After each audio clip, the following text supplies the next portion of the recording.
Good evening, everyone. This is the Vermont House Committee on Commerce and Economic Development. Again, it's Friday evening, May 22nd, 2026 at 7:33 in the evening. So before we continue discussions with our legislative council, Zach asked to speak to the committee. Zach, welcome. Thank you for sticking in with us. No place I'd rather be. No, but seriously, thank you. For the record, Zach Caminelli. I'm the consumer protection advocate for VPIRG, and I will try to keep this relatively brief. Yogi Berra said it's getting late early out there. And I get it. The committee is trying to bring this thing in for a landing. This is not where we're making huge changes or anything like that. But because this is kind of the final discussion on the bill, I appreciate the opportunity to just offer consumer protection perspective on where this bill has landed. And let me just start by saying I truly do appreciate all the work that's been done. I mean, you don't need me to tell you, you've taken hours of testimony on this bill. You've heard from a lot of people. And this bill, it affects everybody, every entity.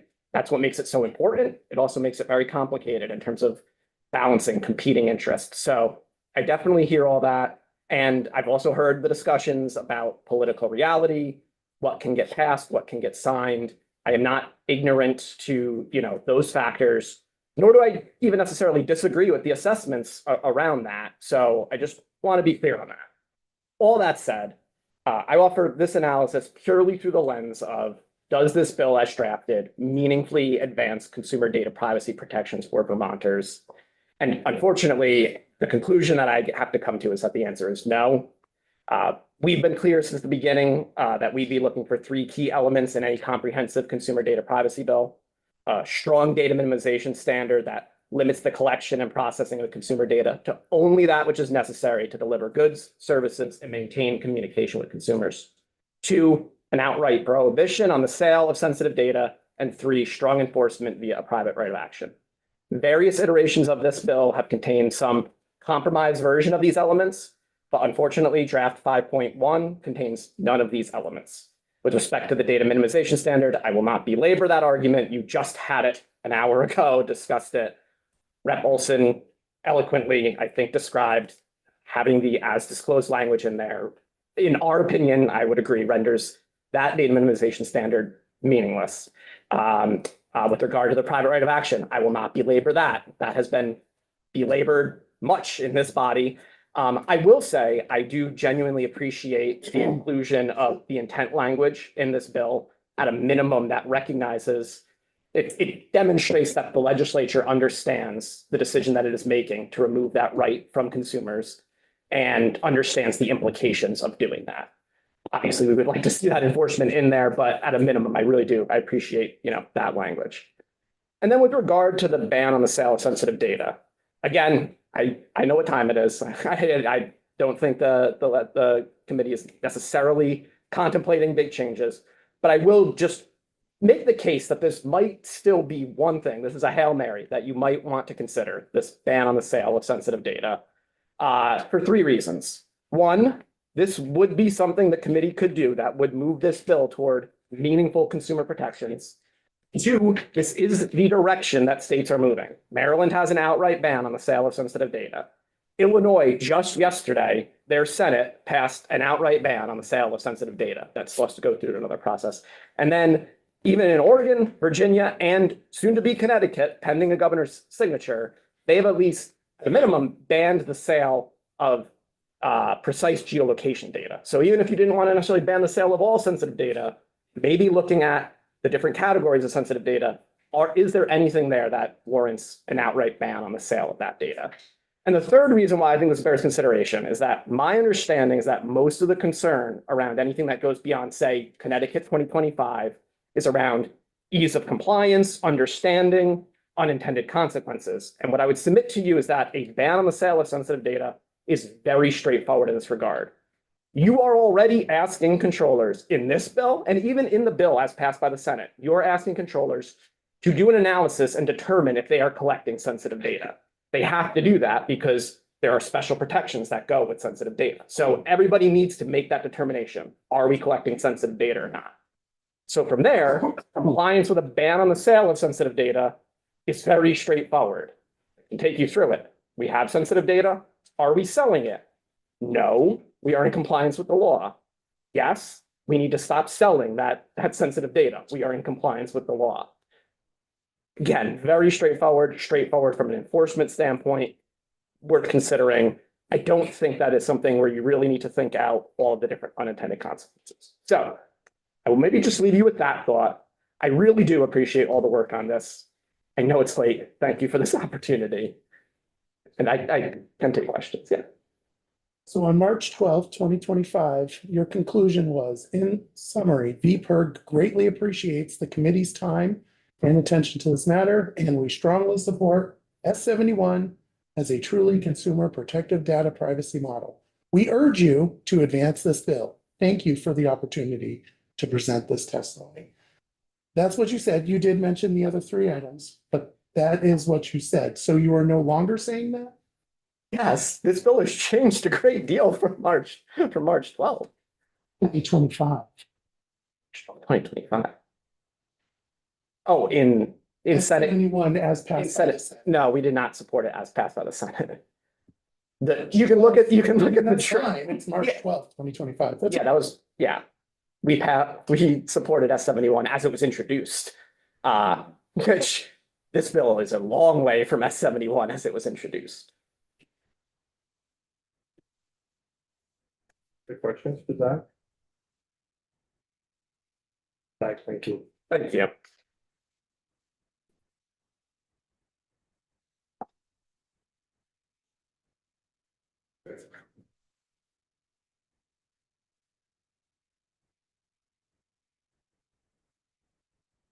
Evening.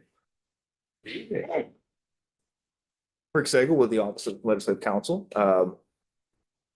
Can start where we left off Yeah. on data minimization, or do you want to see the other two changes before we go back to data?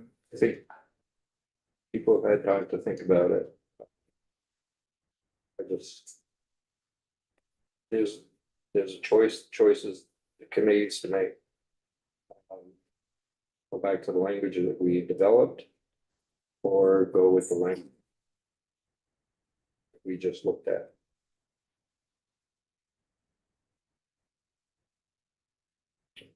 Can I say one thing about that? I really appreciate the back and forth we had with Megan and Josh, and it got me thinking a little bit. And I'm thinking that, I think as disclosed to the consumer has some problems in terms of ambiguity, but what I was hearing, and if you look at the text, there's still limited ability of a controller to collect data. And just sort of normal statutory construction, you don't put words on a paper unless they have some meaning. And I had been going under the impression that as disclosed to the consumer was something that, because everybody's saying, it negates the substantive obligation. Now I'm thinking, geez, it's still there. And as disclosed is definitely talks about how you effectuate that, right? But the substantive requirement is still there that a controller shall limit the collection, et cetera, reasonable and necessary.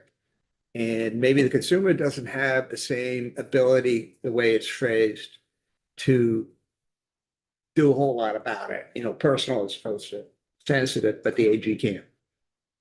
And I'm thinking that the AG can enforce the obligation of controller to limit the collection of personal data to what is reasonably necessary in proportion. That's what I'm thinking. That's how and I think it's a reasonable construction.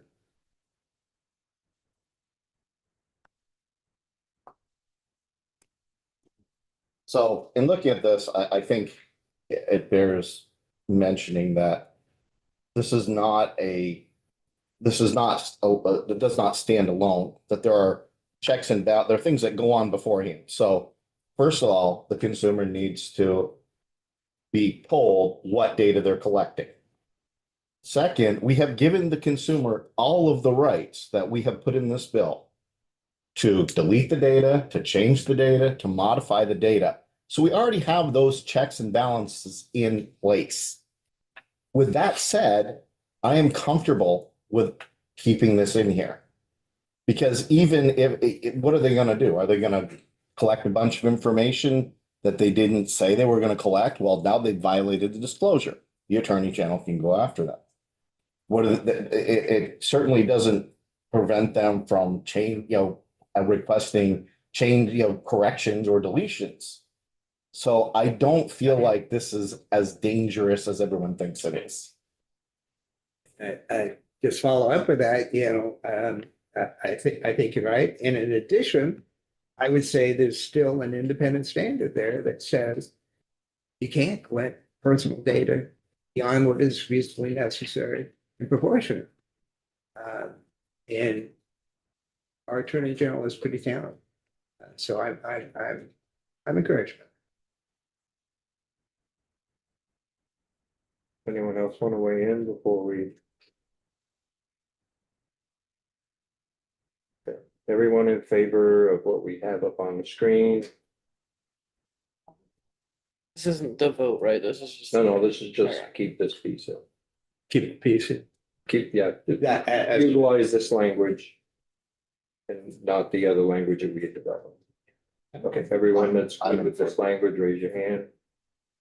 I think it means what it says. Abby? I know you're driving. Yep. Yeah, that's good. I'm good with it. Okay. Okay. All right. Okay. So we're gonna go all the way down, I believe, to just the last two sections, but let me double check, make sure I didn't fix anything else that I noticed.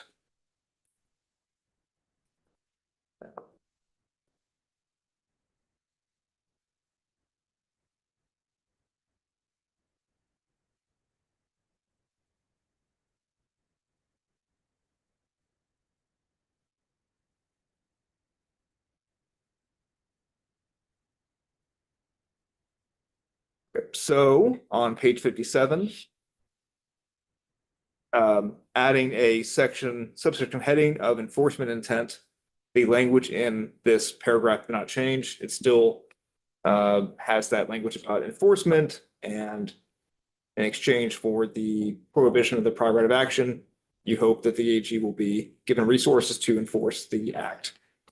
Subsection B is an educational intent piece, which says, it is also the intent of the General Assembly that appropriate educational resources and sufficient technical support will be provided by the state in the following years to help Vermont businesses comply with the act.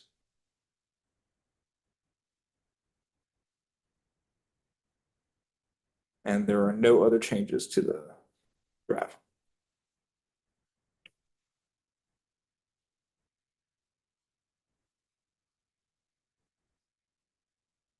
Start again. I think it's great. The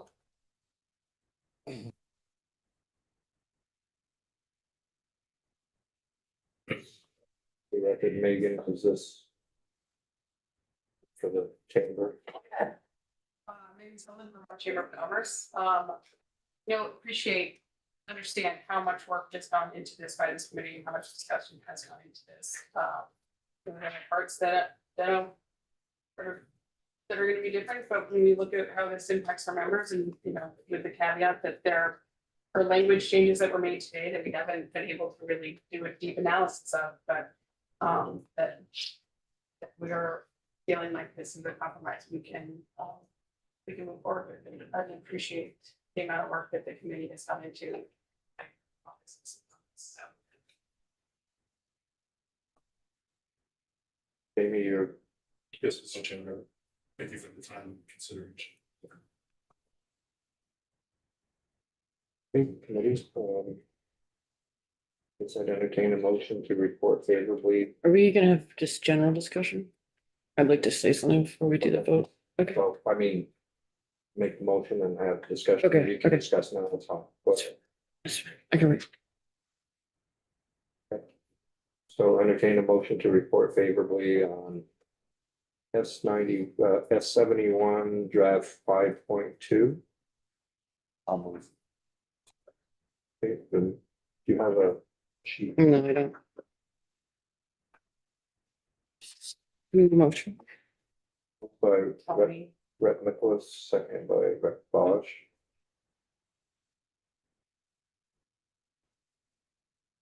Further discussion? Yeah, so I guess a few things. One, as Zach said, we never revisited the ban on the sale of sensitive data, which I was hoping we would come back to, which has been probably the biggest trend in data privacy bills for this year for amendments across the country. And then also just that from in both from leadership of this committee and then also by the chair, just kind of by the speaker. I know that some of the committee members expressed concern that a lot of this was like a draft I was working on this whole time. And I guess to that, I just want to say like that was a charge given to me. And also that the speaker appointed me to a national task force, the National Conference of State Legislators, to work on privacy, AI, and cybersecurity. I'm also part of several national multi-state legislative groups where we all talk across the states about what we're doing in privacy and AI bills constantly, every single day.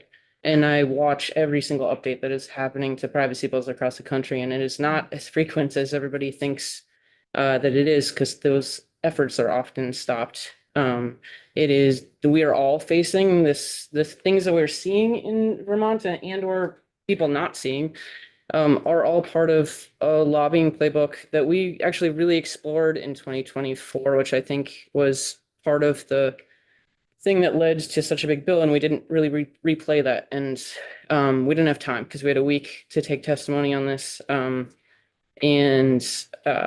the lobbying playbook that happens across every single state that has been well documented, where committees are flooded with amendments, where there's AstroTurf big tech entities to send letters to small businesses scaring them, where language is added at the last moment, where veto pressures are threatened.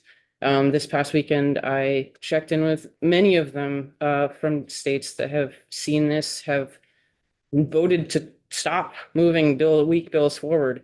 I checked in with Whitney Westerfield, who was probably one of the most influential people we spoke to in 2024, inspired Chair's speech on private right of action on our floor. And I think it generally inspired us to keep the PRA. He's a Republican senator from Kentucky, and he is somebody who testified and reiterated to me that his strong bill had a private right of action. The Kentucky Chamber of Commerce, along with big tech, worked on pressuring his majority leader to gut his bill at the last moment and replace it with the bill that we essentially started with. And this ended up as a base here. And that Kentucky bill is actually what is the Trump privacy bill, the Secure Act, right now. So just want again to the things that we do in this committee don't just affect Vermont. The entities we're regulating are international. They're not, yes, there are pressures on Vermont businesses, but there are also protections we're trying to get from entities that are active all over the world. And I guess I am also concerned and met with both Maine and Massachusetts legislators on Monday because Massachusetts has a really strong bill that's up, and basically they're trying to figure out how they're seeing all these same things and they're trying to resist and they're trying to figure it out. So they're calling in other states, as we often do. I warned them, we are going to cut you off at the knees, most likely. And so I guess I just want to bring that into this. We're not holding our ground like we did. We're conceding to lobbying pressures. I understand how stressful this has been for people, because it's damn stressful for me. This bill, I know it was hard patience-wise and super technical. People all over and over expressed they hate this bill. they hate the work, they hate all the things, and it doesn't get easier. This is the basis for artificial intelligence and other like cybersecurity work, and that the policy and the technicality and the lobbying pressures for AI is so much worse than this. So if we can't hold the ground and if we're conceding and setting this up as a precedent of giving in to lobbying pressures to just make changes on the fly, not take testimony on certain things, get veto pressures, I am really worried for what it does for the next 2 years and beyond that. That said, I understand the committee wants to move forward this, totally respect, like everybody put in as I understand this is a trial of patience to work on this. And thank everybody for sticking it out through some of the harder pieces to try to have thorough conversations. But I just wanted to get that on the record.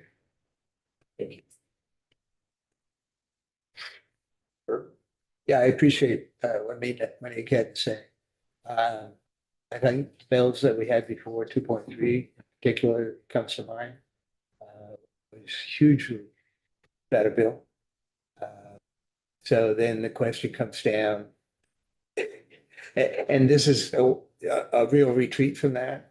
And I feel the weight of $1 billion national entities, not our country store or anything, that is having their say here.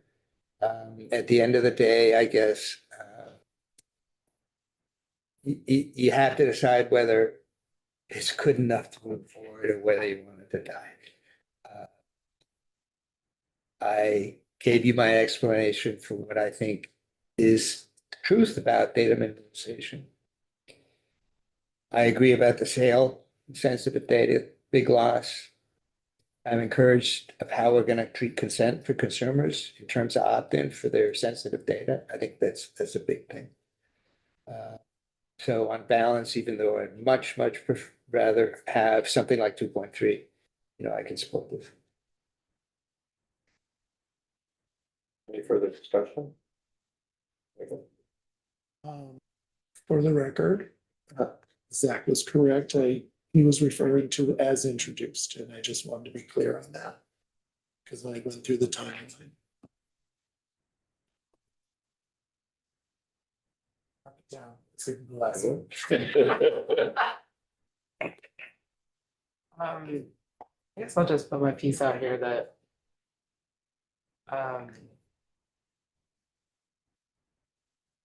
I am not, I wish were able to get further. I am really concerned about the consequences of this 20+ year social experiment that we've been in. As somebody who is from Vermont, very proudly, I was raised on privacy. And over my adult life, I have, I'm a modern person, I engage in these things, but I've also watched my privacy just slip away. And I think about the young people that I have in my life who are not young anymore, they're actually becoming grown adults, struggling with loneliness epidemic, struggling with all of their moves being tracked and then advertised to, and making sure that they are aware constantly of what's going on to the point that you don't have a break. I worry about the fracturing that's happening to our society, and I believe that it's our job around this table to fix a lot of that fracturing. There has been a move fast, break stuff ethos that has taken over not just our social lives, but also our business lives, and this notion that there has to be no cleanup of it is a problem to me. We're on the cleanup crew. This is our job. And the resistance to that cleanup I find offensive.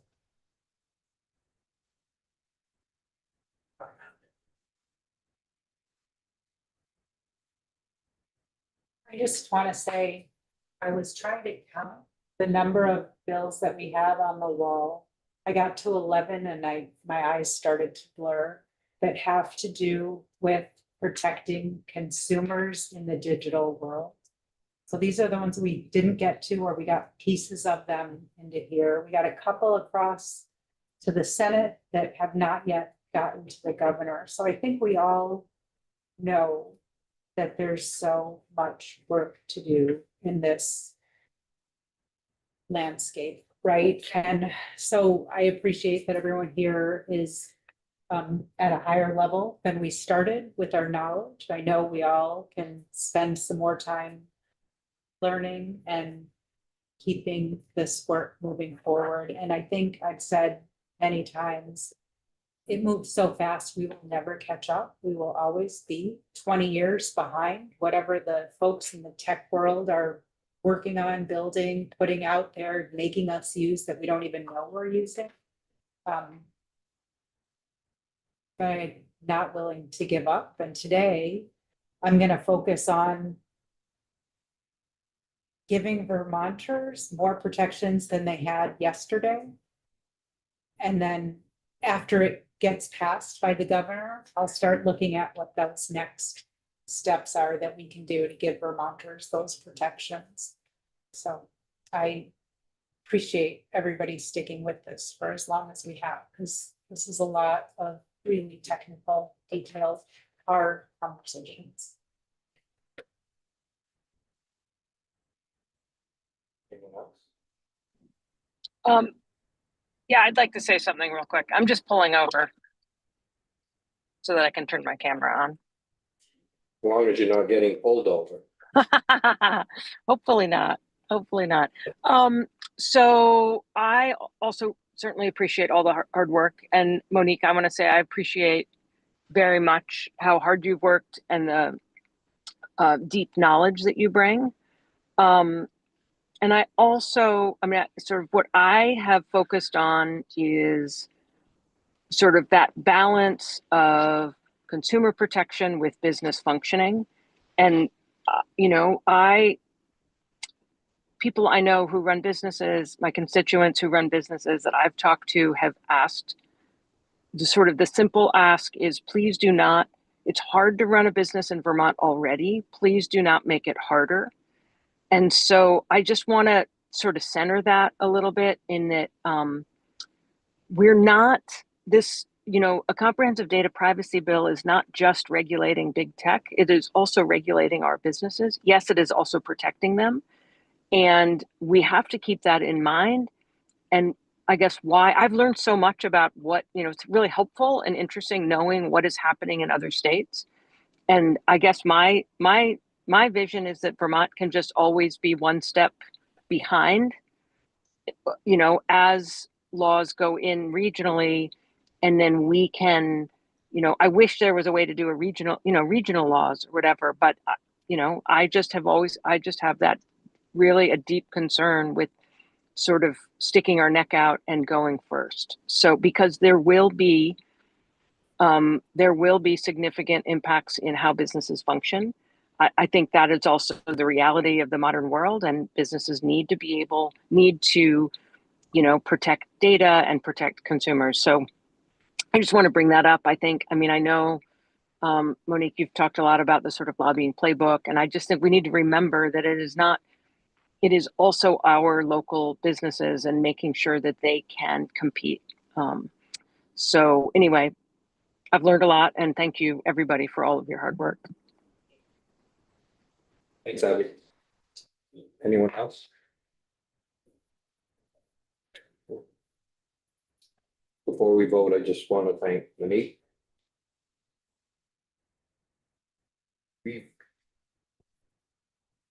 I think there's four of us that have put a lot of time and effort into trying to get this across the line, and not this exact point, which we were all looking for something much stronger that can protect Vermonters. And I mean all Vermonters, not just the individuals, but our businesses as well. think we recognize also that for small businesses, it is difficult. It will be difficult on them. But in the same breath, we're saying businesses that it's gonna be tough on, have also embraced this technology to make money on. So they have, there is a responsibility. And that's where we have to walk that tightrope, that we're making sure that number one, our businesses are doing the right thing for their consumers, their customers. And that we're protecting businesses as well as protecting our consumers, so. I don't, this is not the final end of data privacy in the state of Vermont, it's the beginning of it. And I think that, as the years go on, it's our charge to make sure that we keep up with it. And we, I think if we are talking about, as everybody has talked about, regionalization, that we need to keep up with each other. And I think we need to, if Connecticut is our main flag, then we have to continue to work with them and adopt what they're doing. And we just can't. Well, there's been a lot of picking and choosing from everybody. And there's some aspects of 2025 that are not in the bill. I think eventually, when we start talking about sensitive data, we have to get to place of zero tolerance. And we're not there yet, but we're certainly in a better place than we are now. I know this has been tough on the committee. This is a hard bill. 3 years ago, it was a hard bill. We spent 3 years ago, we spent almost a whole session working on that bill. So I thank you all for the time and effort and your attention. And I do appreciate every one of you. I think in the end, Vermonters will be better off for what we're doing tonight. So with that, I think Don't lock us into Connecticut. Maine, Massachusetts, and New York still have to go. Yep. The clerk's call roll. Rep Bosch, Yes. Rep Booton, Yes. Rep Karis Duncan, Yes. Rep Cooper, Yes. Rep Duke, Yes, Rep Granning, Yes. Rep Mickless, Yes. Rep Olson, Yes. Rep Priestley, yes, Rep White, Yes. Rep Marcotte. Yes. 11-0. Okay. Thank you, everyone. Thanks for hanging in with us tonight. And the whole board. The committee. Unless you have other things that you'd like to do tonight. Here, probably ought to sign out and go home and have an enjoyable holiday weekend. I'm back here Tuesday. There'll be. We'll be taking up S330. There will be an amendment that will be coming to that, so. I'm not sure, watch your agenda. Your email. Not sure if we'll start it in the morning or not. Won't be here in the morning, Edie will be. Taking you through, whatever amendments there are. You have them in the morning, but we don't. So, any questions? Great.